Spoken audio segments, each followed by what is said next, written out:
بسم اللہ الرحمن الرحیم۔ جنید بغدادی علیہ رحمہ فرماتے ہیں کہ میں نے اخلاص ایک حجام سے سیکھا۔ ایک میرے استاد نے کہا کہ تمہارے بال بہت بڑھ گئے ہیں، اب کٹوا کے آنا۔ پیسے کوئی تھے نہیں پاس میں۔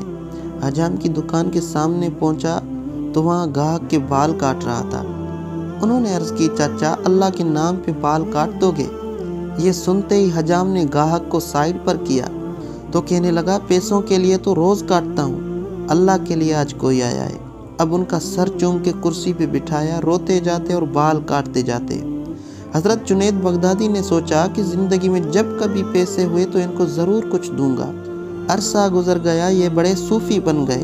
ایک دن ملنے کے لیے گئے، واقعہ یاد دلایا اور کچھ رقم پیش کی تو حجام کہنے لگا، جنید تو اتنا بڑا صوفی ہو گیا، تجھے اتنا نہیں پتا چلا کہ جو کام اللہ کے لیے کیا جائے اس کا بدلہ مخلوق سے نہیں لیتے۔